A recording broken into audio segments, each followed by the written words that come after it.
দেখা গিয়েছে এবং এই চাঁদ দেখা কমিটির আজকে পূর্ব নির্ধারিত সময় অনুযায়ী আজকে তাদের বৈঠক ছিল। সেই বৈঠকে তারা এখানে উপস্থিত ছিলেন। জেলা প্রশাসকের নেতৃত্বে আবহাওয়া সহকারী আবহাওয়াবিদ হান্নান সহ আরো অনেকেই ছিলেন যারা এই চাঁদটি প্রথমে দেখতে পেয়েছেন। আমরাও এখানে রয়েছি বেশ কিছুক্ষণ ধরে।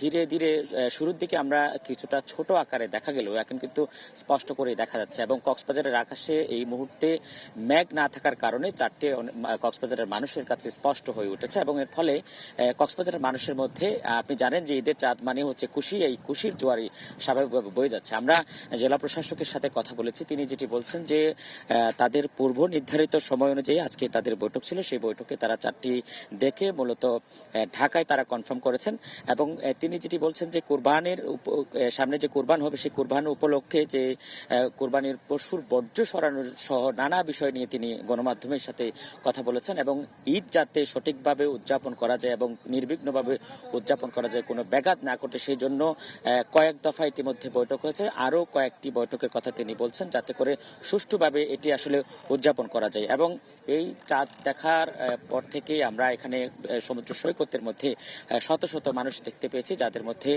খুশির জোয়ার বয়ে যাচ্ছে। এই ছিল আমার কাছে।